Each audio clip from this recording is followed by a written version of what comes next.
Es como este sentir de, híjoles, ¿cuándo voy a ser suficiente? Sí. No llego a mi sueño, me dijeron que iba a ser fácil, que si yo soy positiva, que si hago mi vision board, que si trabajo en esto, y no llego, entonces algo debe de estar mal en mí. Y quizás lo consigues, pero como tú lo decías hace un momento, ni te das cuenta porque ya tienes la mirada puesta hacia algo más. Sí. ¿Por qué? Porque ya estás persiguiendo no solamente tu propósito, tu sueño, sino también el cuerpo perfecto, la vida perfecta en redes, la pareja perfecta, la vida perfecta, porque es lo que nos está vendiendo la sociedad como que es lo que tenemos que alcanzar. Y esto nos desconecta mucho del propósito, porque si nos vamos un poquito más profundo en este problema, nos damos cuenta que estas necesidades están relacionadas con el consumo. Es decir, la industria ya no está diseñada para cubrir nuestras necesidades, sino para generar una adicción, una dependencia de estos productos o de estos servicios.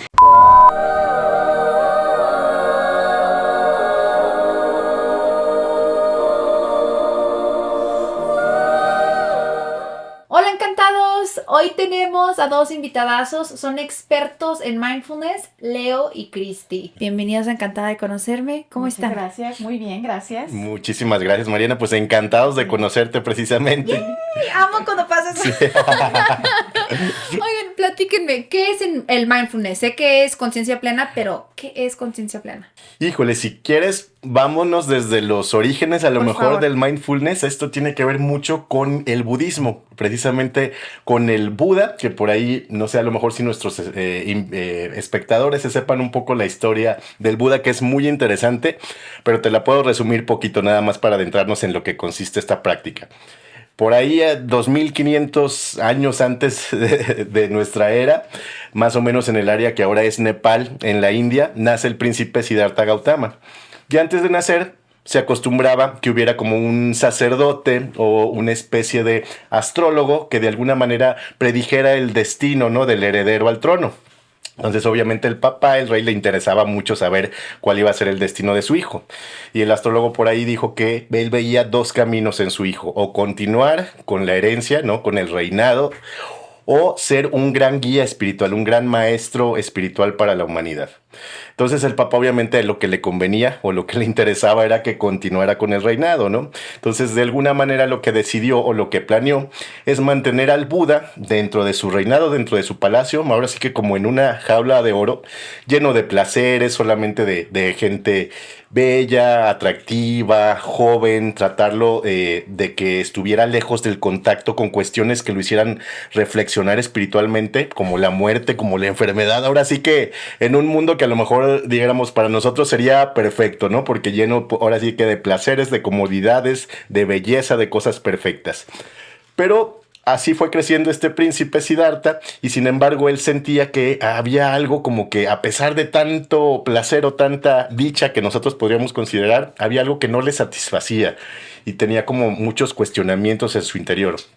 Total que, para no hacerte el cuento largo, un día, ya estando joven, logra escaparse del palacio, y afuera del palacio se da cuenta precisamente con estas tres realidades que lo impactan fuertemente. Primero que nada, se encuentra con un enfermo, entonces ve la realidad de la enfermedad, de que nuestros cuerpos no son perfectos, se pueden deteriorar. Después, la realidad de la muerte, de la impermanencia, de que no somos eternos. Así es. Y de alguna manera también él se da cuenta de la realidad del sufrimiento. Entonces descubre que en esa época pues ya había maestros espirituales, gurús, ¿no? Y se interesa por ellos. Dice, bueno, quiero yo saber qué puedo hacer para espiritualmente yo vencer el sufrimiento.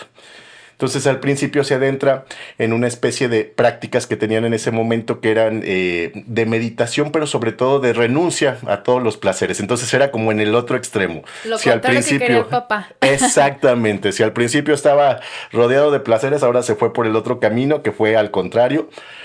Privarse de todos los placeres, incluso hacer ayunos muy extremos, a tal grado que estuvo a punto de morir. Y en esa ocasión, cuando estuvo a punto de morir, una joven lo rescató, le dio un plato de arroz. Entonces él se dio cuenta que también ese otro extremo de la mortificación al cuerpo pues no era tampoco el camino, ¿no? Entonces por eso se dice que él fue el fundador del camino medio en esta cuestión espiritual, de ver que ni irte a los excesos de los placeres, pero tampoco irte al extremo de la mortificación corporal es el resultado.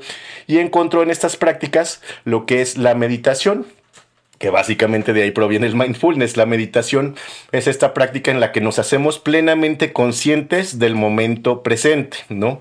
Digo, pareciera a lo mejor algo raro porque podríamos decir que siempre estamos nosotros conscientes de todo, pero realmente si nos ponemos a analizar y cuando empezamos a desarrollar esta práctica, nos damos cuenta de que nuestra mente es como un changuito, ¿no? Que está de un lado a otro siempre brincando de aquí para allá y pocas veces está realmente presente en este momento, ¿no? Y en esto consiste esta práctica. Sí, de hecho aprendimos en el podcast, en el episodio de Alberto, nos comentó que más del 90% de las cosas que hacemos están en automático. En automático, exacto.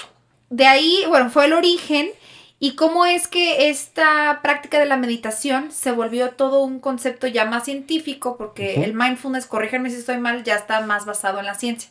Así es. Okay. Sí, como ya nos dio esta espléndida explicación, Leo, de los orígenes milenarios del mindfulness, la realidad es que nosotros le encontramos o decidimos enfocarnos en la utilidad que tiene a nivel clínico. El doctor Jon Kabat-Zinn, que es conocido como el padre del mindfulness contemporáneo, que es un biólogo molecular, en la clínica donde él trabajaba en aquel entonces, hace como 45 años, a finales de los años 70, en Massachusetts, en Boston, se dio cuenta que había pacientes a los que ya estaban desahuciados. Ya los médicos les habían dicho que tenían que resignarse a vivir con dolor crónico durante el resto de su vida.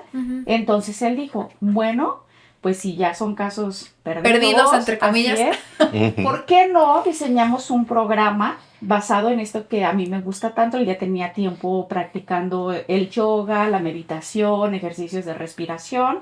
Entonces diseñó lo que hoy conocemos como el método de reducción de estrés basado en mindfulness y se encontró con excelentes resultados. Pero como buen científico dijo, bueno, lo que estamos haciendo está muy bien, pero necesitamos documentarlo, tener evidencia científica.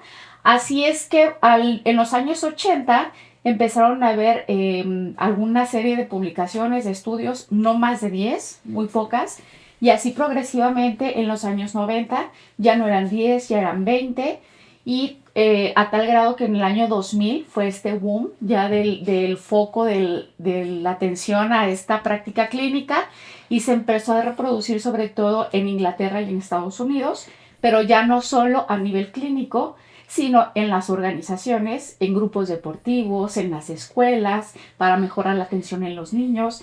Quizás los deportistas no necesitan necesariamente estar relajados, pero sí enfocar la atención hacia el objetivo que se han propuesto. También lo aplicaron incluso en fuerzas militares, en las empresas, y se empezó a propagar, y por eso a partir del año 2010 ya fue como el boom del mindfulness, y al día de hoy contamos con más de 20,000 publicaciones con sustento científico de los beneficios de esta práctica. Se me vinieron muchas preguntas. Sí. Ay, ¿por dónde empezar?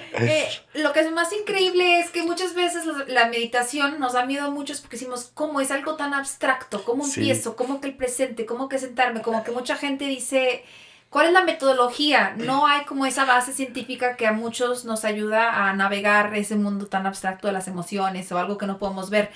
Y está padre que este doctor haya creado, a lo que entendí, como una metodología para tener esta mindfulness, como esta conciencia plena. Exactamente, sabes que también lo que él hizo es de alguna manera secularizar la práctica, es decir, como deslindarla un poquito del contexto religioso, budista en este caso, para poderla hacer accesible a cualquiera, sin importar su creencia, su ideología, si tiene fe o no en cualquier religión, y que realmente goce de los beneficios de esta práctica que, como bien decía Cristi, pues tiene aplicación en numerosos ámbitos, prácticamente en todas las áreas de nuestra vida, porque realmente es una práctica que al ayudarnos al estar en contacto con el presente, bajan nuestros niveles de ansiedad, de estrés, de depresión.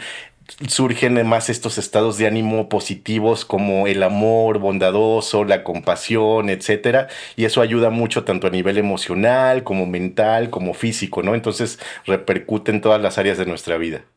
¿Cómo llegaron ustedes al mindfulness? ¿Qué fue lo que los llamó?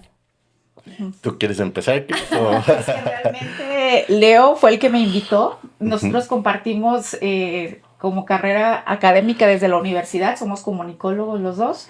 Y cada quien empezó su camino por separado. Yo nada que ver con esos temas, solamente en las pláticas, en las tertulias, como que compartíamos ciertos intereses por el desarrollo humano. Y de pronto me llama Leo y me dice, nos inscribimos a esta maestría. Y ya ese día nos inscribimos y... Yo en lo particular llegué porque, bueno, desde chico me gusta mucho la cuestión espiritual. Bueno, como la mayoría casi a lo mejor de los mexicanos nací católico, ¿no? Entonces la primera figura que me ha inspirado mucho y me sigue inspirando es Jesús, ¿no? Pero llegué por medio de un autor que ya murió, el padre Antoni de Melo, que es de la India, precisamente un sacerdote jesuita, que al nacer en este contexto en la India, que es una riqueza espiritual inmensa, porque además del cristianismo, pues está también el budismo, el hinduismo, las religiones musulmanas, etcétera. Entonces él como que extraía la esencia de lo mejor de todas esas religiones y veía que todas tenían en común esa cuestión de querer que el ser humano despertara, fuera de alguna manera mejor. Y yo por medio de la lectura de los libros del padre Antoni de Melo, empecé a ver cuestiones budistas que tenían que ver con la meditación, ¿no? Con estas prácticas de la conciencia en el aquí y el ahora. Y a mí la verdad es que me gustó mucho, me interesó mucho la filosofía budista, me empecé a adentrar. Fui aquí a Casa Tíbet y a centros budistas. De hecho, ahorita ya constantemente voy yo por mi cuenta a clases a un centro budista también. Y a partir de ahí también la mamá de una monja que nos daba clases, de una monja budista, salió en la plática que ella daba clases en una maestría o en un posgrado para estudiar más a profundidad mindfulness.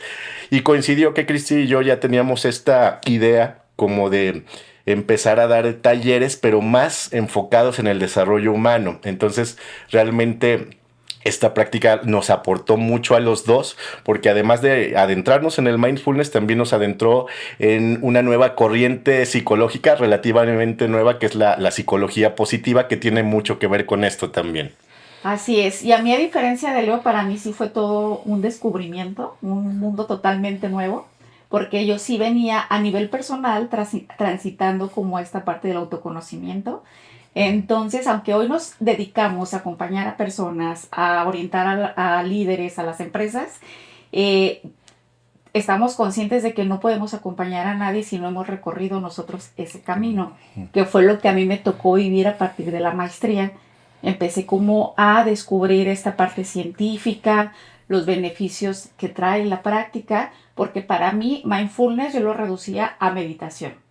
Yo decía, no gracias, como que eso no es para mí. Sí. Cuando descubro que mindfulness no es meditación, que sí la meditación es una técnica muy efectiva, que trae muchos beneficios, pero no es necesario, o vaya, no es en sí, el mindfulness no es la meditación, es vivir consciente cada momento de tu vida.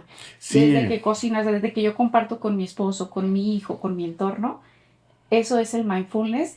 Y como tú lo dijiste hace un momento, darte cuenta. A mí me gusta reducir, el mindfulness no tiene una traducción al español como tal, porque es de un sánscrito que significa, exacto, así es, sati, que es recordar, estar en el presente. Y la traducción en términos académicos es atención plena, pero a mí me gusta simplemente darte cuenta. Sí, darte cuenta de lo que estás viviendo, de lo que estás experimentando, de lo que estás sintiendo, porque como tú lo dijiste, pasamos más del 90% en piloto automático. Sí.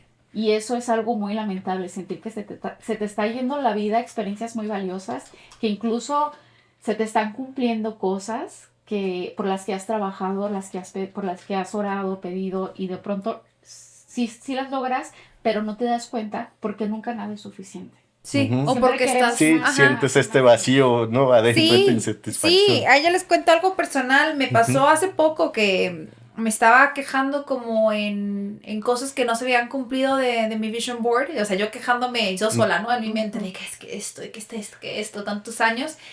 Y de repente dije, ay, no inventes. yo nací legalmente ciega y hace 6 años que veo por una cirugía y digo, ay, ¿cómo normalicé tan rápido un milagro? Me dije a mí misma, de seguro hay muchas personas que normalizaron algo que querían antes que ahora ya no lo ven. Y se están enfocando siempre en lo que no quieren porque estamos en automático buscando eso. Siempre. Oye, Mariana, simplemente cómo se nos acaba de olvidar tan fácil que estábamos en pandemia hace unos cuantos años, ¿no? Y que la situación era completamente diferente, pero como dices tú, realmente nos acostumbramos. Fíjate que aquí hiciste que recordara un concepto que me gustó mucho de otro gran maestro del mindfulness o de estas prácticas que es Krishnamurti, que fue también un filósofo de la India, y él decía que precisamente esto pasaba, por ejemplo, con los niños. Los niños, antes de aprender el lenguaje, cuando ven a un pájaro, cuando ven el atardecer, cuando ven una hormiguita, se maravillan, ¿no? Y los ve uno cómo se sorprenden. Pero ya le empiezas a poner nombre de pájaro, perro, y ya a ese ser único como que lo meten todos a una misma jarra, ¿no? Como que lo clasifican y ya les deja de despertar interés. Y obviamente acá estos maestros nos dicen que el conocimiento conceptual es muy importante. Gracias a eso nos hemos desarrollado como civilización, como especie. Sin embargo, también lo malo de esta cuestión es que nos ha traído a vivir en piloto automático y dejarnos de sorprender por la maravilla que tenemos en la vida, como dices, de cualquier sentido, ¿no? Desde ver, apreciar los sonidos, el tacto, etcétera, ¿no? Entonces, es la maravilla del mindfulness que nos permite volver a regresar como que a esa etapa de la infancia en la que nos maravillábamos por todos y volver a tener este contacto único con el presente, con la vida, con nosotros mismos. Entonces, yo creo que incluso el nombre de tu programa lo describe muy bien, es vivir encantados de conocernos, porque es precisamente trabajar esto, en ser conscientes siempre de nosotros mismos y de la vida misma. Oye, ahorita que te escuché, me empecé a conectar cosas porque suena muy parecido a la clave de lo que dicen que es la manifestación, la ley de atracción, el sensorizar, como aprendimos aquí en el podcast en otro episodio, el que si te enamoras de tu vida presente, si estás en el aquí y ahora, no hay nada más que amor, no hay nada más que presencia. Entonces puedes atraer a tu vida todas esas cosas maravillosas porque ya están y ya las tienes y puedes estar en sintonía con la otra. Exacto. Exacto. Y a mí me gusta también abordarlo desde la parte científica. Ay, dime, por favor.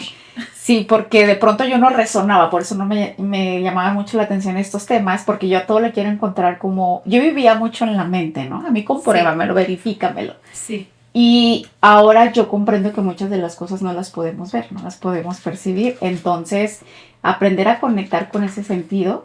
Pero bueno, visto esta parte de la ley de atracción en la parte científica, Marian Rojas, una neurocientífica española muy buena que escribió este libro de cómo hacer que te sucedan cosas buenas, nombró esta parte de abrir como un canal en el cerebro, que es el sistema de activación reticular ascendente, que los científicos le llaman SARA. Y esto significa que tú abres el foco a lo que estás buscando. Es decir, visto desde la ley de atracción, tú dices, desde que quiero ese coche rojo, ahora veo un montón de coches rojos. Sí. Y visto desde la parte científica, es que son exactamente la misma cantidad de coches rojos que han habido siempre, pero ahora tu atención está puesta ahí y eres capaz de verlos. Entonces, a mí se me hizo muy interesante esta parte que ya relacionada, vinculada con esto del vision board y con la ley de atracción y todo. Hace mucho sentido. ¿Tú puedes elegir a qué le das foco en tu vida? ¿Es posible? Por supuesto que sí. No podemos elegir de pronto las condiciones externas. Es decir, yo le puedo decir a un desempleado que la meditación le va a ayudar y efectivamente él se va a sentir mejor. Y él se va a encontrar en condiciones posiblemente de encontrar alternativas para generar ingresos, para ver nuevas posibilidades de empleo, quizás para emprender. Sin embargo, eso no quita que hay un problema estructural social, ¿no? Que es la falta de oportunidades, que es la falta de condiciones. Entonces, yo siempre les digo a las personas, tienen que tener claro que no todo está en tu mente y no todo está en tu cuerpo. Nos han hecho creer que nosotros somos responsables absolutamente de todo lo que nos sucede. Y no es así. Si hay condiciones externas que nos afectan, hay que tener compasión de nosotros mismos. También de eso va mucho el mindfulness, de aprender a ver nuestra realidad sin juicio, con compasión y con aceptación. pero también entender que así como lo que yo vivo en el exterior afecta mi interior, también comprender que lo que yo siembro y cultivo en mi interior tiene el poder de impactar en el mundo exterior. No podemos controlar todo. Exacto, de hecho, esto nosotros lo vimos, se me hizo muy interesante porque incluso vimos filosofía clásica, ¿no? Filosofía de los estoicos, y los estoicos hablaban precisamente de esto, de que en la vida hay que entender que hay una parte de la realidad que no está en tus manos controlar. Entonces ahí que se practica la aceptación, y eso ya te libera mucho peso, ¿no? Porque ya eres consciente que, bueno, definitivamente hay cosas que no puedes cambiar, pero lo que sí puedes cambiar es tu actitud ante esa realidad. Entonces, precisamente como dice Cristi, híjole, el desempleo pues es una situación que hay que aceptar, pues no es grata, ¿no? Y conlleva mucha presión y mucho estrés. Pero como dice Cristi, a lo mejor si practicamos esta atención o conciencia plena, por lo menos nos quitamos la carga extra que da esta culpa o esta recriminación que nos hacemos a veces nosotros mismos por sentirnos desempleados, y que no debería de ser, porque es algo que está ajeno a nosotros, ¿no? Por poner un ejemplo, pero pueden ser muchas cosas, puede ser una enfermedad. Yo te puedo contar mi experiencia personal. Yo también, algo que me alentó mucho a estudiar este posgrado o esta maestría, es que yo tomé una terapia basada en mindfulness. Yo padezco trastorno obsesivo compulsivo desde hace muchos años, ¿no? Trastornos de ansiedad. Y fui a psicoanálisis, fui a terapias de todo tipo, y la verdad ninguna me ayudó tanto como esta, sobre todo por esa parte de la compasión, como dice Cristi, que la terapeuta me decía, pero te das cuenta que esa ansiedad, tú no tienes culpa de esos pensamientos intrusivos, tú no tienes culpa de esa ansiedad. ¿Por qué te castigas más? Porque a veces es lo que nos pasa, ¿no? Cuando estamos deprimidos o cuando estamos con ansiedad, que aparte de ese malestar, le cargamos más el propio juicio o la propia autocrítica que nos damos nosotros mismos. Entonces es trabajar con la aceptación, que parece contradictorio, ¿no? Porque ¿cómo vamos a aceptar algo que nos está causando dolor o angustia? Pero incluso ahí también quiero recomendar a otro autor, que es un monje tibetano, Mingyur Rinpoche, que él cuenta cómo venció. Él tenía ataques de pánico, que es todavía mucho más fuerte que la ansiedad, ¿no? Son estos ataques que hasta sientes que te vas a morir. Sí. Y él, por medio de la aceptación y de la meditación, logró vencerlos. Y él decía, yo de alguna manera convertí al pánico en mi amigo, y así lo logré vencer. Pero obviamente, bueno, es mediante este ejercicio de la aceptación, de la conciencia, de percibir esta situación que te llega desde los estados físicos, ¿no? De sudoración, de tensión en diferentes partes del cuerpo, pero es irte entrenando en esta conciencia plena, en esta aceptación, como dices, Cristi, y en esta compasión también, en esta autocompasión. Así es, y este problema, como dice lo que ya viene desde tiempos milenarios, podemos entenderlo en el cansancio contemporáneo. En la actualidad existe un libro muy pequeñito de no más de 90 páginas que se llama La Sociedad del Cansancio, escrito por un filósofo surcoreano llamado Jung Chul Han, donde ilustra de manera muy precisa lo que está ocurriendo. Él contrasta esta sociedad del cansancio, que la denomina el positivismo, en contraste con la sociedad que nos planteaba Michel de Foucault, que era la sociedad del negativismo, de las prohibiciones. Tú no puedes, tú no debes, no puedes acceder a esto. Y él dice que no es que hayan desaparecido este tipo de sociedad. Todavía seguimos regidos por este tipo de instituciones, por las prohibiciones, las estructuras sociales. Sin embargo, a la par surgió un nuevo tipo de sociedad que se le denomina la sociedad del cansancio, donde precisamente carecemos de estas limitaciones, de estas estructuras. Es decir, te hacen creer que tú puedes con todo, la felicidad está en tus manos, el futuro depende de ti. Y esto ha llevado a las personas a lo que él denomina una violencia neuronal. Sí. Y no es solamente dicho por este filósofo surcoreano, sino por todos los médicos científicos de los tiempos modernos, que se han atrevido a decir que la nueva epidemia, las nuevas enfermedades son la ansiedad, la depresión, el déficit de atención. Y no es casualidad. Y dice que es derivado de esto, y aunque Leo y yo trabajamos mucho, tanto con los individuos como con las organizaciones, a través de la psicología positiva, sí nos parece muy importante aclarar o distinguir la psicología positiva del pensamiento mágico, ¿no? De este positivismo nocivo. Es decir, sí. no es que la motivación sea negativa por sí, es necesaria, todos la requerimos para avanzar. La psicología positiva no te plantea que elimines los problemas estructurales, que no los tomes en cuenta. Al contrario, nos invita a tenerlos muy presentes para a partir de ahí nosotros estar en condiciones de desarrollar nuestro potencial humano. Es decir, trabajar con nuestras fortalezas de carácter, las habilidades, si yo no tengo desarrollada alguna que requiero para alcanzar mi objetivo, trabajar en ella y desarrollarla. Pero no podemos hacer esto, no podemos avanzar si ignoramos las condiciones y los daños estructurales o los obstáculos, que no todos son externos, algunos también son internos, ¿no? Pero hay que ser muy conscientes de ellos para poder avanzar de una manera más tranquila, más conectada con tu propósito de vida, con un sentido más profundo y no simplemente estar persiguiendo sueños que muchas veces ni siquiera nos pertenecen, ¿no? Y sentir que nunca das el ancho. Nunca nada es suficiente. Nunca nada es suficiente. Porque si todo está dentro de ti, pues si la estás regando, si no tienes, si no nada, es como este sentir de, híjoles, ¿cuándo voy a ser suficiente? Sí. No llego a mi sueño, me dijeron que iba a ser fácil, que si yo soy positiva, que si hago mi vision board, que si trabajo en esto, y no llego, entonces algo debe de estar mal en mí. Y quizás lo consigues, pero como tú lo decías hace un momento, ni te das cuenta porque ya tienes la mirada puesta hacia algo más. Sí. ¿Por qué? Porque ya estás persiguiendo no solamente tu propósito, tu sueño, sino también el cuerpo perfecto, la vida perfecta en redes, la pareja perfecta, la vida perfecta, porque es lo que nos está vendiendo la sociedad como que es lo que tenemos que alcanzar. Y esto nos desconecta mucho del propósito, porque si nos vamos un poquito más profundo en este problema, nos damos cuenta que estas necesidades están relacionadas con el consumo. Es decir, la industria ya no está diseñada para cubrir nuestras necesidades, sino para generar una adicción, una dependencia de estos productos o de estos servicios. Por eso, este filósofo surcoreano propone, casualmente con el mindfulness, cultivar la vida contemplativa, detenernos a conectar con nosotros mismos, a ver realmente cómo nos estamos sintiendo, qué nivel de energía también tenemos, con qué recursos contamos al momento de enfrentarnos a un desafío. Volvemos a lo mismo, la motivación es buena, es necesaria, plantearnos objetivos también es indispensable, es una parte primordial para el bienestar, pero sí, ojalá no los planteáramos basados en una medición correcta de los recursos con los que yo cuento en el momento.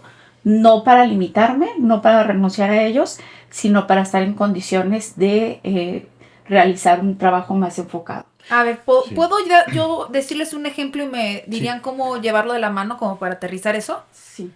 A ver, por ejemplo, hablando de ser más realistas, ¿no? En la estructura, ahorita como estamos como sociedad, es que el que más haga, más éxito tiene, ¿no?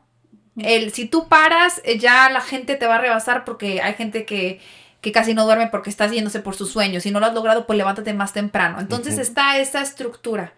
Pero mi cuerpo me está pidiendo descansar, ¿no? Sí. Así es. ¿Cómo me iría a un positivismo, a una psicología positiva usando una estructura social o ese límite? ¿Cómo me iría a un punto medio? Es que fíjate que aquí, Mariana, realmente esta parte de conocernos es lo esencial del mindfulness, porque es esta parte de la conciencia. Es decir, como tú dijiste, hay algo clave. A lo mejor yo ahorita proyecto que necesito esto en mi vida para sentirme feliz, para sentirme pleno, pero mi cuerpo me está diciendo que estoy cansado, que necesito descansar, que necesito relajarme. Entonces, incluso Maslow, ¿no? El padre de la psicología humanista, decía, ¿no? Que antes de satisfacer las necesidades superiores hay que satisfacer las necesidades fisiológicas, como el descanso, que es lo mínimo, ¿no? Si tú no descansas bien, si tú no te alimentas bien, si tú no estás bien hidratado, ¿cómo vas a poder hacer actividades superiores, ¿no? Que te exigen todavía más, un desgaste físico, un desgaste mental? Entonces, a veces precisamente por vivir en este piloto automático de querer hacer. Y de otra palabra clave que dijiste tú también, la insatisfacción. Que fíjate que curiosamente el Buda realmente al sufrimiento, el concepto pali de sufrimientos es dukkha, que literalmente se puede traducir como insatisfacción. Porque él identifica que todos los seres humanos sufrimos porque estamos constantemente con esta insatisfacción de no sentirnos plenos. Y él descubre que esto es porque realmente no vivimos el presente, no estamos centrados realmente en la vida, en el aquí y el ahora, estamos siempre anhelando más. Y por esta situación, como dices, estoy anhelando tener a lo mejor más dinero, tener otro trabajo, pero no estoy disfrutando ya lo que tengo, ¿no? Es como cuando empiezas a estudiar una carrera que ya quieres el título y no estás disfrutando el estudio en el momento, ¿no? O como dicen, cuando estás en un viaje, que ya quieres llegar al destino y no estás disfrutando el trayecto, y a lo mejor el trayecto es hermoso, es precioso y ya lo puedes disfrutar. Pero precisamente el practicar esta conciencia es para ver, híjole, es que a lo mejor ahorita mi cuerpo lo que me pide es dormir. Ahorita lo que necesito a lo mejor es comer, como para irme conociendo a mí mismo. Ahora sí que ser consciente de mí mismo y poder desarrollar este amor también por mí, esta compasión por mí, que después el objetivo es poderla regalar también a los demás, pero como dice, no puedes dar lo que no tienes. Entonces, si primero no aplicas este amor y esta compasión en ti mismo, tampoco la puedes dar. Y esta conciencia de ti también. Y existe varias herramientas que nos pueden ayudar como a trabajar directamente con esta parte para medir, para identificar cuáles son mis recursos. Eso lo voy a dejar a Leo que lo explique porque lo explica muy bien, pero existe un diagrama que es del flow. El flow también es un concepto de la psicología positiva que significa flujo de conciencia. Es este estado óptimo de vida, es decir, cuando tú te encuentras inmerso, implicado en una actividad que te hace sentir que pierdes la conciencia hasta de ti mismo, ¿no? Ay, y no sí, se me pasó el tiempo. Te apasiona y te pierdes ahí, ¿no? Te concentras completamente porque también es mucho tu deleite. Y este diagrama que ahorita les va a explicar Leo nos da como pistas muy claras de cómo podemos medir los recursos con los que contamos a la hora de enfrentarnos a un desafío. A nivel individual, perdón. A nivel individual, okay. Sí. En este diagrama solamente plantea dos variables, una que es el nivel de habilidad y la otra el nivel del desafío, pero yo en el nivel de habilidad también le agregaría los recursos de energía, de tiempo, incluso de dinero con los que cuento. Sí, precisamente. Todos tenemos talentos, todos tenemos habilidades y muchas veces lo importante, sobre todo para nuestra profesión y para nuestra vida, es identificar que esta habilidad y que este talento coincida con nuestra pasión, que muchas veces coincide porque realmente para lo que somos buenos, pues normalmente es nuestro destino, lo jalamos exactamente. Entonces, todos estoy seguro que se van a identificar con esto. Cuando estás realizando una actividad que realmente gozas, que sientes que aparte tienes la habilidad para hacerla y es una exigencia suficiente, ni tan alta que te sobreestrese, pero tampoco tan baja que te aburra, que esto también coincide mucho con el camino medio del que hablaba el Buda, que decía que si jalas demasiado la cuerda se puede romper, pero si no la tensas suficiente se aguada, entonces tienes que encontrar el equilibrio suficiente. Pero cuando encontramos una actividad que estamos disfrutando lo suficiente y que nos está retando también lo suficiente, llegamos a este estado de flow, que este estado de flow es un estado de deleite, de concentración, exactamente, riquísimo, de centrarnos totalmente en esa actividad que disfrutamos tanto. Entonces eso es lo ideal, porque si no, de lo contrario pasa lo que decíamos, que si la exigencia es mucho mayor a nuestra habilidad o a nuestro talento, pues lo que va a causar más bien es una frustración y en lo que laboralmente conocen también con el término de burnout, que es sentirte como quemado, agotado completamente. No, pues literal, la sociedad del cansancio, porque creo que el burnout... Exacto. Pero este libro nos da muchos términos en este compendio de poquitas páginas, de 80 páginas, nos da herramientas, nos explica lo que está sucediendo, porque él también nos nombra 3 factores principales de esta sociedad del cansancio.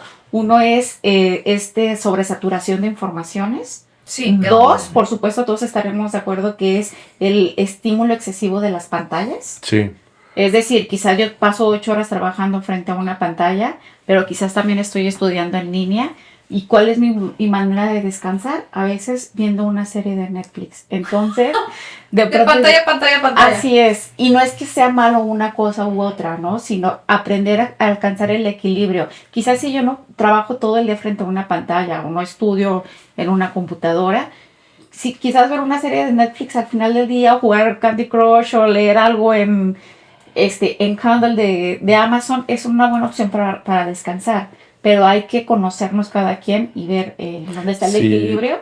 Y el tercer factor que él nombra es el multitasking. Se nos ha vendido mucho la idea que entre más capacidad tengas de desarrollar actividades simultáneamente, más será tu rendimiento. Y la ciencia nos ha demostrado que eso es una mentira, una falacia. La realidad es que el nivel de efectividad y rendimiento es mayor cuando tú desarrollas tu capacidad de tener una atención focalizada en una sola actividad a la vez.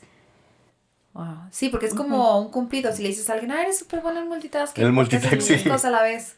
Sí. Pasa muchas veces con los puestos de empleados de confianza, que te dices, te ganaste el puesto de empleados de confianza y te saturan de tareas o de actividades que exceden tu capacidad, y por eso de repente pues llegan estos niveles de estrés tan grandes a nivel laboral que truenan a los empleados, ¿no? Entonces... Sí. Esto es precisamente por esa falta de conciencia de que a fin de cuentas somos seres humanos, no puedes estarnos cargando actividades como si fuéramos máquinas. Exacto, y no nos damos cuenta porque ese es el normal, y si no lo haces ya estás por debajo de lo normal. Sí. Y me pasó, hablamos del equilibrio hormonal en un episodio y fue justo después de que yo salía del hospital. Porque mucha gente que me conoce dice, tú eres muy relajada, no te estresas, y yo te hubiera contestado, sí lo soy. Y resulta que termino en el hospital y decían que traía un cuadro severo de estrés. Y yo, a ver, ¿pero cómo? Ni idea tenía. Ni idea tenía. O sea, estoy acostumbrada, llevo 10 años con 4 trabajos, todos a la vez. Soy buena en multitasking, ya me he desarrollado en eso. Yo puedo con eso. Y digo, no puede ser que haya normalizado tanto el estrés que yo, que me considero alguien que soy bastante consciente, ni cuenta me esté dando de lo que le estoy haciendo a mi cuerpo. Así es, porque el tema no es si puedes o no puedes. Sí puedes, siempre puedes, pero no siempre debes. Es lo que hay que aprender a reconocer a través de esta identificación de nuestras sensaciones corporales, de cómo nos estamos sintiendo a nivel emocional, psicológico. Por eso él habla mucho de cultivar la vida contemplativa. Y nosotros hacemos mucho hincapié en la parte del propósito, del sentido de vida, porque él también, este filósofo surcoreano, nos dice que el cansancio no es malo. El cansancio que sientes con este tipo de violencia neuronal no es ese rico de haber cumplido tus tareas del día cuando estas están conectadas con tu propósito. El cansancio de este tipo de sociedad de positivismo es cargado de ansiedad, de angustia. Que incluso causa insomnio, ¿no? Que ni siquiera te deja descansar ni dormir. O sea, que duermes, puedes dormir 10 horas y no sentiste que descansaste, ¿no? Sí. En cambio, como dice Cristi, cuando estás realizando una actividad que disfrutas plenamente, llegas, te duermes rico y las horas que hayas dormido, las dormiste bien, pues. Oye, pero qué poderoso poder identificar qué tipo de cansancio tiene tu cuerpo. Uh-huh. Yo soy nueva en el ayuno y me pasó que de repente yo dije, no inventes, no tengo hambre, ¿qué me va a pasar? No tengo hambre. Y hablé con una doctora que está especialista en el ayuno y me dijo, no, eso le pasa a muchos pacientes que están empezando con el ayuno, que después se dan cuenta que no tengo ansiedad. Eso, sí. Y yo estaba relacionando siempre el hambre con la ansiedad. Entonces digo, qué bárbaro, son cosas tan elementales que nadie nos enseña, que nos podrían ayudar, herramientas del día al día para poder vivir mejor. Sí, Mariana, y fíjate, hace rato como estábamos platicando de que, por ejemplo, el 90% de nuestras acciones las realizamos en piloto automático, también así la mayoría de nuestros temores o ansiedades son solamente mentales. Fíjate que aquí es importante, por ejemplo, aclarar con respecto a la psicología positiva, que muchas veces hay personas que la confunden con este positivismo tóxico. No tiene nada que ver. La psicología positiva nos hace conscientes de nuestras emociones, de que todas las emociones tienen una función, incluso las más desagradables como el miedo, como la ansiedad, tienen obviamente una función. ¿Qué es lo que pasa? Que, por ejemplo, el miedo nos sirve de alerta para enfrentar un peligro inminente, ¿no? En el tiempo de las cavernas, obviamente, si venía el tigre, ya la emoción del miedo nos activaba, incluso hormonalmente, para saber si huimos, si corremos, o si nos paralizamos, o si atacamos, ¿no? Pero eran peligros reales. Entonces, obviamente, se activan todo este cortisol y todas estas series de neurotransmisores y de hormonas.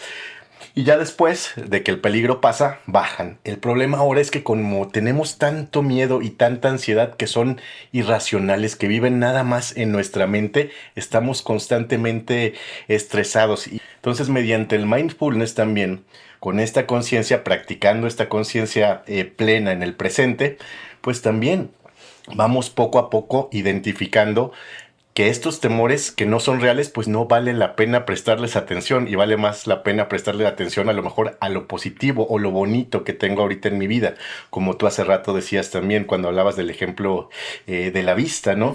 Que luego dices, híjole, es que ya olvido valorar esta cuestión, ¿no? Digo, todos somos afortunados con los sentidos que tengamos y las cuestiones que tengamos. Incluso la práctica de gratitud es una práctica muy recomendada en la psicología positiva, que precisamente habla de eso, de que a veces estamos tan estresados que no somos conscientes de todo lo que ya tenemos, ¿no?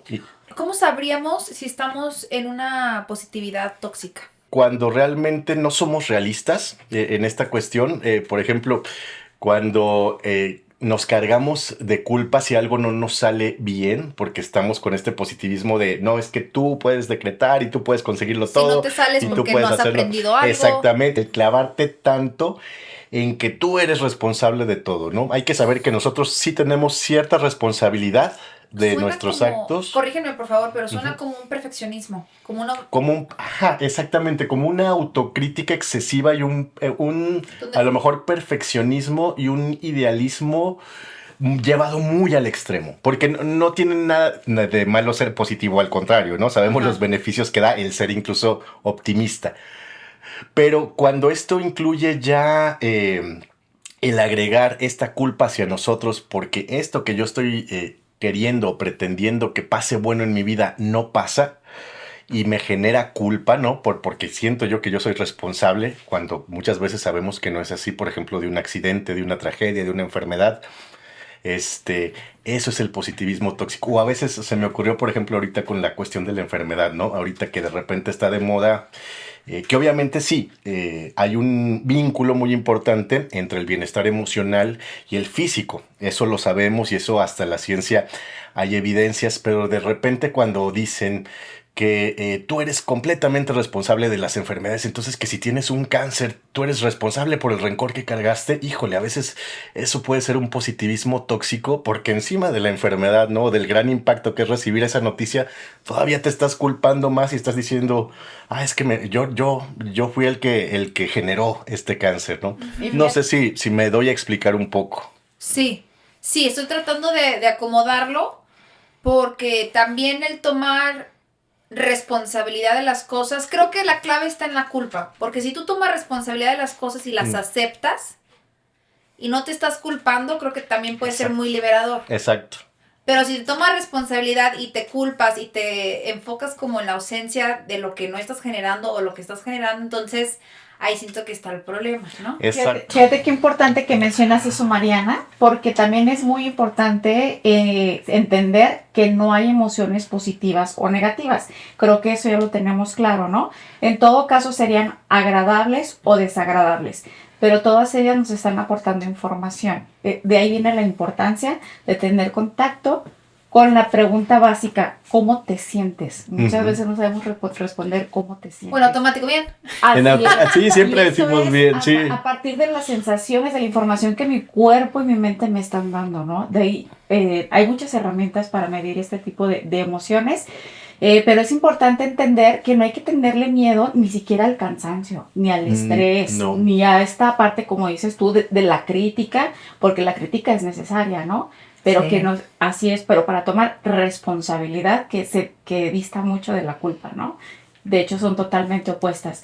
Pero, ¿por qué no hay que tenerle miedo al estrés? El científico Walter Cannon nos trajo un concepto maravilloso que se llama la homeostasis.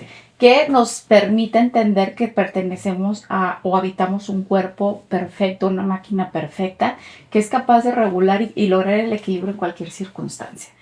Es este que se encarga del metabolismo, de convertir los alimentos en energía, de hacernos sudar cuando estamos cansados, acalorados, y el estrés no es la excepción. Y él lo explica como un ciclo, poniendo el ejemplo de que, por ejemplo, alguien que trabaja en una oficina y le llama a su jefe y le pide un reporte que no tiene elaborado en el momento.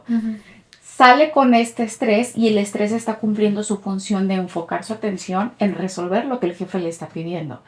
Logra coordinar a su equipo de trabajo, se enfocan en conseguir los datos, entrega el reporte, esta persona se va a su casa. Quizás toma un baño calientito, cena con su familia, se toma una infusión de su té favorito y ahí cerró el ciclo del estrés. El estrés cumplió su función y ya está listo para enfrentar un nuevo desafío al día siguiente. Pero ¿qué es lo que genera el burnout, el agotamiento crónico? Cuando voy abriendo de ciclo en ciclo sin haberlo cerrado.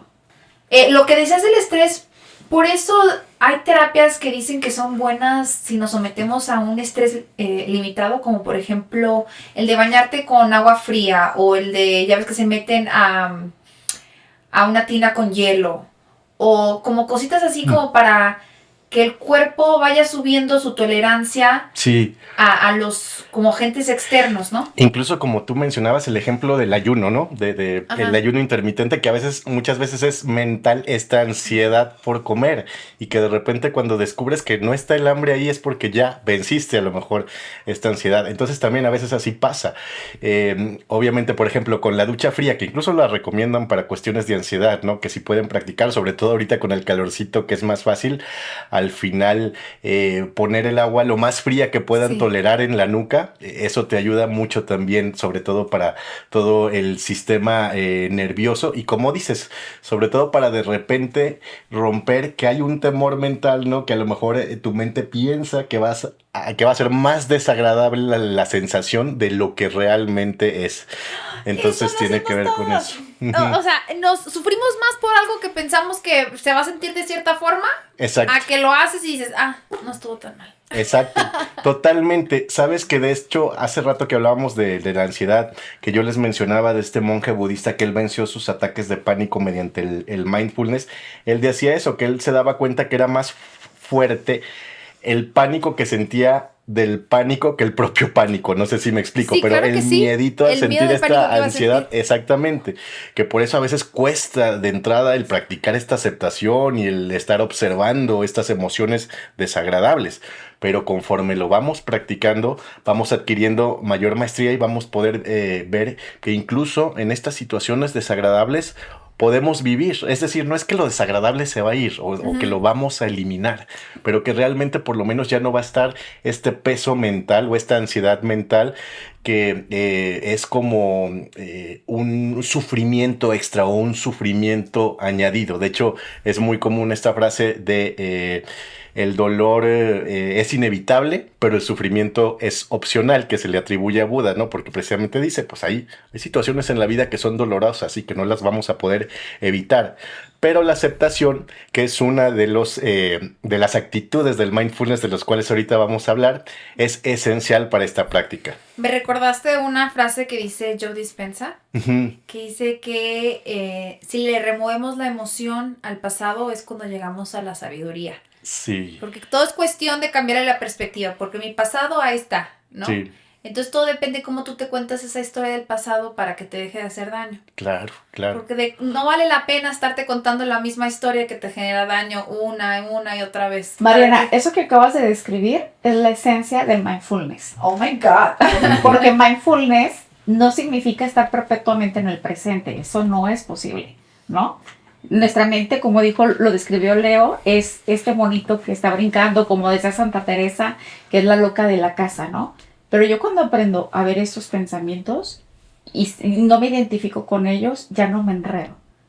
Y soy capaz de vivir mi experiencia presente a pesar de ellos, ¿no? Sí, y esta parte sin engancharte, esa es la clave de volver también. Al pasado, el mindfulness significa recordar. O sea, recordar experiencias pasadas porque son importantes para darle significado a mi vida, pero yo ya soy capaz de regresar a esa experiencia que me generó un trauma para decir, estamos bien, todo salió bien. Cuando tú le quitas el dolor, el sufrimiento que viviste en esa experiencia que te impactó, eres capaz de rescatarte. Un día que estaba muy triste con cosas de que no había logrado, dije, híjoles, la Marianita de 9, 12 años, 14 años, se sentiría bien segura y amada con la mujer que soy ahora. Sí. Y dije, me pude rescatar de ese pasado. Me Qué acordé hermoso. de eso. Sí, qué bonito. Así es, de eso va el mindfulness. Qué bonito. Qué bonito. Sí. Oigan, díganme de las 9 actitudes del mindfulness. Estas 9 actitudes es realmente como una predisposición que debes de tú tener para poder asimilar bien la práctica. Es decir, una actitud con la que tú llegas a realizar ya sea tu meditación formal, bueno, porque también de eso podemos hablar brevemente. Hay 2 maneras de practicar el mindfulness. La manera formal, que es tal cual como ir al gimnasio, ¿no? De destinar un tiempo, un espacio de tu día a realizar la práctica, que aquí sería tal cual realizar una meditación, etcétera, ¿no? Esa es la práctica formal. La práctica informal la puedes realizar en cualquier parte de tu día, simplemente es ir observando todo con esta conciencia abierta y con esta atención plena. Y estas 9 actitudes que les vamos a mencionar son las que debemos de tener para garantizar que realmente funcione esta práctica del mindfulness. Me encanta cuando hay una estructura. Mi lado mental le gusta. A ver, ¿cuál es la 1? Y la primerita sería tener una mente de principiante, que esto se refiere a esta mente que yo te mencionaba de los niños, que es una mente curiosa que está apenas aprendiendo y descubriendo todo, ¿no? Entonces es entrar a nuestra práctica de meditación o de conciencia plena con esta apertura mental, descubriendo, viendo todo, sintiendo todo como si fuera la primera vez, como si estuviéramos descubriendo algo nuevo. De hecho, en una práctica que se hace para niños, se le llama como que si estuvieras en un nuevo planeta, en un planeta completamente distinto. Entonces, a lo mejor si tu práctica va a ser la comida consciente, esa fruta que vas a probar, hazte cuenta que es la primera vez que tienes contacto con ella y disfruta de su sabor, disfruta de su textura, de su olor y trata de entrar en contacto con este objeto, con esta mente de principiante, de apertura, de novedad, de sorpresa, ¿no? Eso creo que nos pasó a muchos con la pandemia. ¿No? Que de repente nuestra relación con la comida cambió, sobre todo al principio, que no había nada en los supers y decías, híjoles, a ver, ¿cómo voy a crecer mi comida? ¿Y qué tal si no la encuentro? ¿Y cómo le voy a hacer? Como descubrí la comida de una manera diferente. Completamente, Mariana. Y luego qué impresionante, por ejemplo, hay sentidos que a veces no valoramos como el olfato y precisamente con el COVID, como muchos que perdimos el olfato o el gusto, después vimos lo importante que era, ¿no? Y como cuando retomamos otra vez este gusto por las cosas, nuestra vida volvió a cambiar, ¿no? Y otra vez gozábamos el cafecito o el sabor de todos los alimentos. Y luego lo normalizamos, pero aquí se trata otra vez de como de tratar de volver a disfrutar precisamente cada momento, dejando todos esos conceptos o prejuicios fuera. Que ese es el segundo paso ahorita que le va a explicar. Sí, que esto ilustra mucho lo que te sucedió, ¿no? En tu parte de recuperar la vista, cómo poco a poco sentiste esta emoción de principiante, de descubrir, como dicen, todo un mundo de posibilidades se abre ante la mente de principiante, pero ante la mente del experto, pues ya no hay mucho que aprender, ¿no? Entonces es la importancia de esta primera actitud, y yo les voy a hablar de una segunda que también es fundamental, y es el no juicio, es decir, esto que comentábamos, de simplemente percibir la realidad tal cual es, con toda su complejidad, pero tal cual es, sin añadirle absolutamente nada más. Y a partir de ahí, yo voy a estar en condiciones de encontrar soluciones. Porque de pronto es más lo que estamos imaginando, lo que estamos reproduciendo. También sucede con los pensamientos, con las emociones. Una emoción solamente dura 90 segundos en tu cuerpo. Pero dices, oye, no es cierto, yo tengo 2 años con un coraje hacia un familiar, ¿no? O con esta frustración. Lo que está sucediendo es que la estás reviviendo y reviviendo porque la estás interpretando. El ciclo de la emocionalidad es, primero, percibir esta sensación en mi cuerpo, que es la emoción, esta energía, sobre la que no tenemos absolutamente ningún control.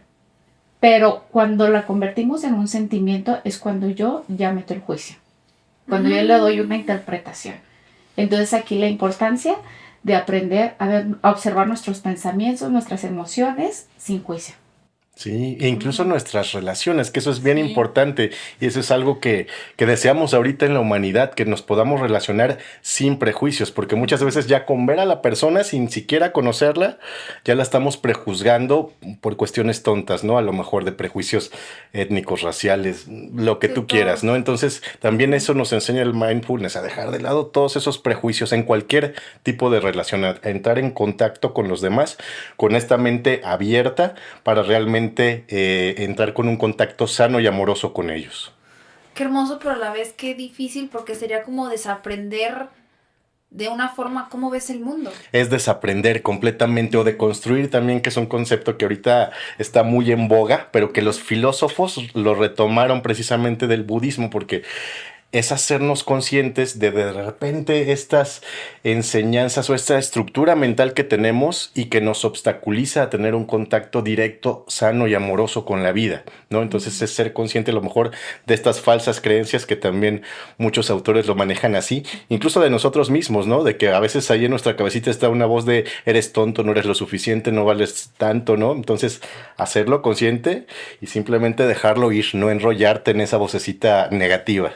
Ese es el 2. El 2, no juicio. No juicio. El 3 es la aceptación, de la que hemos hablado mucho. La aceptación es algo que ahorita en psicología están descubriendo que realmente es de los principales factores de sanación, ¿no? Cuando tú aceptas plenamente tu realidad, incluso la realidad que no te gusta, incluso esa parte de sombra que mencionan muchos autores, de sufrimiento o de trauma, es cuando empieza la sanación. Lo vemos también en las etapas del duelo, de cualquier duelo, ¿no? Ya sea una pérdida física de alguien o un duelo de que simplemente es un cambio en mi vida, ¿no? Ya cuando vas a sanar ese duelo es cuando entras en esta etapa de aceptación. Entonces, aceptación quiere decir eso, tener esta mente receptiva, aceptando tal cual las circunstancias como se te están presentando. Como dice Cristi, a lo mejor pueden ser agradables o desagradables, eso sí, pero aprender a aceptar incluso lo desagradable. Así es, y a partir de este cuarto elemento, de esta cuarta actitud, nos daremos cuenta cómo todas van interconectadas. La cuarta actitud es el soltar, el dejar ir.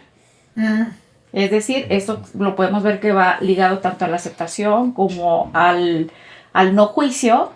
En la práctica meditativa se utiliza mucho una meditación que es como nubes en el cielo.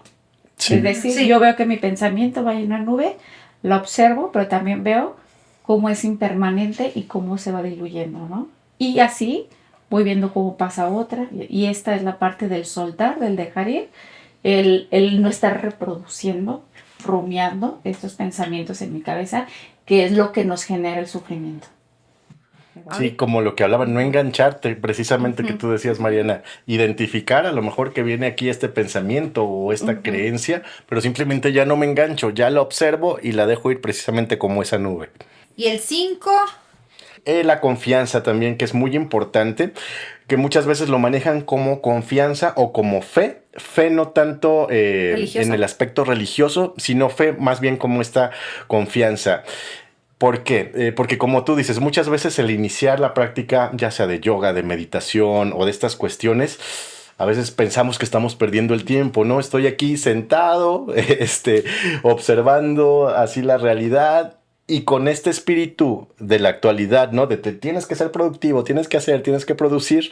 Sentimos que estamos de inútiles, que no estamos haciendo nada. Entonces, de repente, la confianza es necesaria para saber que aunque uno cree que está perdiendo el tiempo, realmente no. Realmente permitirte ser tal cual como eres, está teniendo una gran acción en ti de manera positiva para tu bienestar. Entonces, de repente es confiar, porque va a haber momentos en que vamos a sentir que al contrario, y que incluso nuestra mente va a estar como ese changuito brincando de un lado a otro. Sí, porque la mente se revela, ¿no? Porque le gusta seguir haciendo las cosas en automático porque ahorra energía. Entonces empiezas a cambiar las cosas y puede haber como, no, espérate, ¿por qué me estás cambiando las formas que ya las tenemos tan aprendidas? Entonces Exactamente. sí hay un punto de rebeldía. Ese es el 5. Ahora sí, el 6. El 6 es uno de los más importantes, que es la paciencia.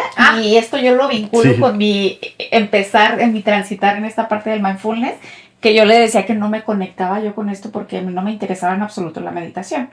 Porque yo era yo necesito activarme, hacer ejercicio, moverme. Yo me siento, y es lo que le sucede a la gran mayoría de las personas. En el mejor de los casos les irá bien una semana, ¿no?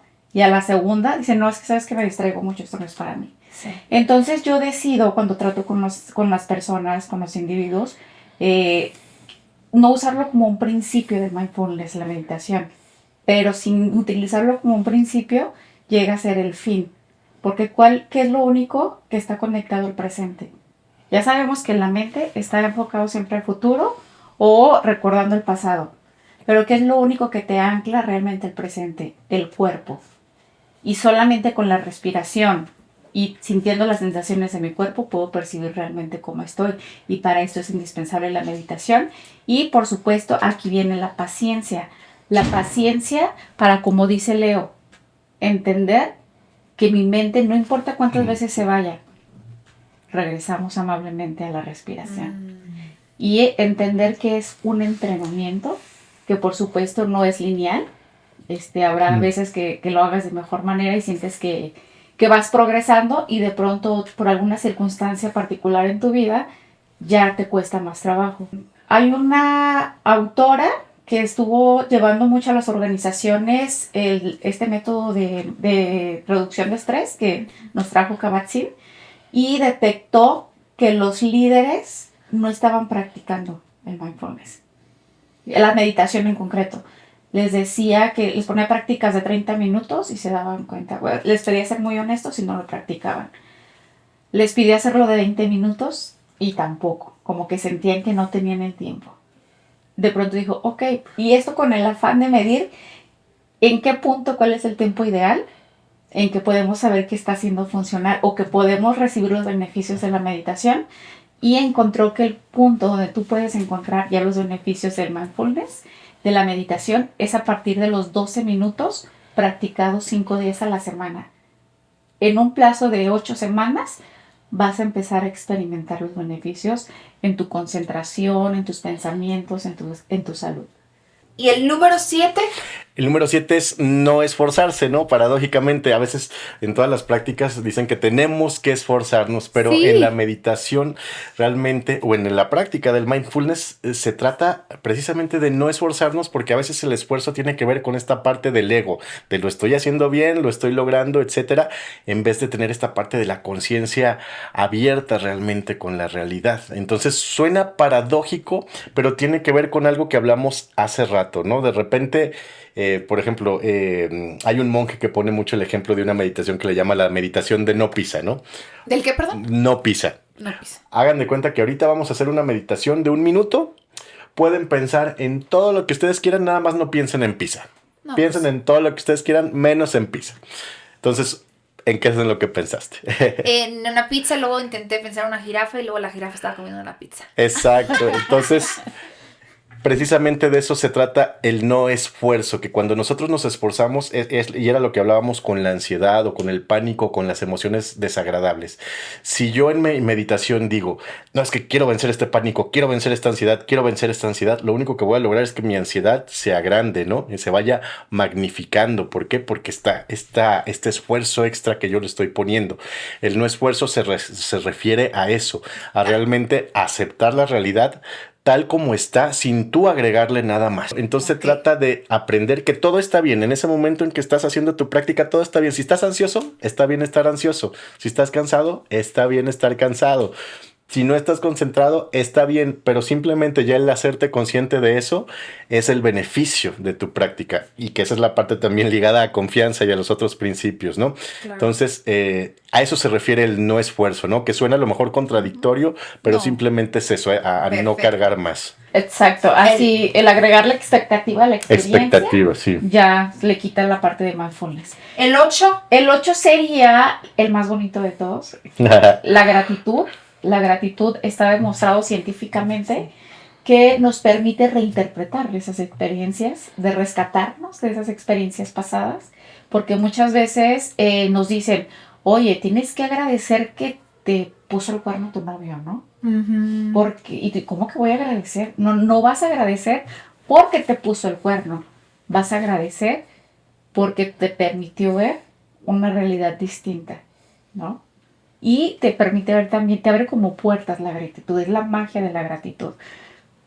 Y esto trasladado en cosas más prácticas que no nos requiera tanto esfuerzo en agradecer algo malo, me fui al extremo, pero en el día a día, en la cotidianidad, estas cosas que damos por hecho de pronto, la vista, el olfato, el oído, un cielo hermoso que de pronto nos emocionaba ver el cielo colorido y ahora ya que tenemos una semana viéndolo, quizás ya lo damos por hecho que iba a estar, ¿no? Uh-huh.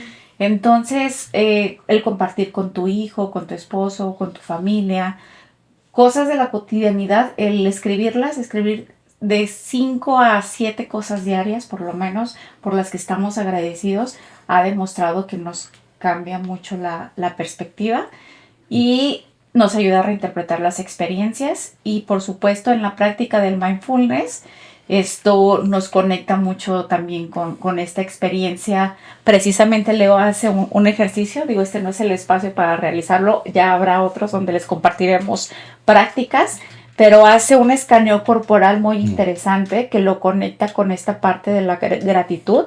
Y las personas que han vivido esta meditación guiada por Leo han dicho sentirse realmente con un cambio de expectativa totalmente diferente. Sí, es que es desde lo simple, ¿no? Desde agradecer por tener tus sentidos, por estar vivo, porque tus seres queridos están vivos, que a veces no lo valoramos y que realmente la pandemia también eso nos enseñó cuántas personas se nos fueron, ¿no? Digo, la vida de todos, no sabemos la garantía que tenemos de cuántos años vivir o en qué momento vamos a dejar de estar aquí. Entonces, ese espacio de la gratitud que tiene que ver mucho también, yo lo he escuchado de repente con esta cuestión de la abundancia, ¿no? Que esto te va a permitir porque vas a reconocer la abundancia que ya tienes en tu propia vida, ¿no? Que todos tenemos abundancia si le buscamos. Exacto, entonces lejos de vivir desde esta carencia de estar anhelando y deseando lo que no tienes, más bien ya vas a sentirte con una gratitud que te va a empoderar más para entonces el reto que te plantees, vas a decir, ya tengo estas herramientas y estoy agradecido por ellas. Entonces, esto, como dice Cristi, es mágica la gratitud porque te abre la puerta a estos estados positivos. Ese fue el octavo, el 8. El 8. Gratitud, el más bonito. Sí. ¿Y el 9? El 9 pues también es muy bonito, que tiene que ver con la generosidad, que sobre todo es la práctica del amor, empezando por nosotros mismos y continuando con los demás. Entonces es esta parte también que, como dice Cristi, o como comentábamos en un ejemplo anterior, si de repente tú en tu práctica de meditación tu cuerpo te dice que estás cansado, pues ya no lo fuerces de más, sé generoso contigo, acepta ese mensaje y descansa, duerme, ¿no? Aprender también a eso. Aquí también se habla mucho de no forzar la práctica, ¿no? Si de repente ya te está costando mucho trabajo porque hay mucha ansiedad, porque hay mucho estrés mental, lo que quieras, ser generoso contigo y decir, bueno, estos minutitos que invertí son suficientes y ahorita voy a ser generoso conmigo y a lo mejor me voy a tomar una tacita de té, me voy a tomar un chocolatito o voy a darme como una especie de premio o de apapacho por haber cumplido con este objetivo del día de hoy, ¿no? Entonces es ir iniciando por ser compasivos y amorosos con nosotros, pero lo que se trata también es de después extender esta práctica con los demás. Hay prácticas de mindfulness que se tratan de cultivar esta compasión o este amor bondadoso hacia todos los seres sin discriminar, ¿no? Sean amigos o entre comillas enemigos, ¿no? O personas que no nos agradan, pero tratar de generar más bien esta compasión y este amor hacia todos. Ahora sí platíquenme, ya que tenemos estos 9 actitudes, porque no son pasos, porque no es que uno vaya después del otro, se pueden ir, van muy de la mano. ¿Qué beneficios clínicos, qué beneficios de nuestro día a día podemos apreciar si llevamos una vida con mindfulness, con conciencia? Bueno, está comprobado científicamente que reduce los niveles tanto de ansiedad como de depresión. Nos ayuda a aumentar nuestros niveles de felicidad o de gusto por la vida. De hecho, hay un artículo muy interesante que se le hizo a un científico, era un doctor francés, Mathieu Ricard, que a lo mejor lo han escuchado nombrar. Él se volvió monje budista y de repente los científicos lo nombraron como el hombre más feliz del mundo, porque empezaron a hacer experimentos de neurociencia en él a través de resonancias magnéticas para estudiar y comprender su cerebro, y veían que realmente gracias a la meditación y a la práctica que él tenía, tanto la amígdala que mencionaba Cristi como sus demás áreas cerebrales que están relacionadas con los estados de ánimo positivos como la felicidad, la alegría, la dicha, la gratitud, el amor y la compasión, eran mucho más que los del promedio del ser humano, ¿no? Entonces realmente estos estados meditativos de conciencia plena nos ayudan a elevar nuestros estados de bienestar, y esto pues tiene impacto en todas las áreas de nuestra vida.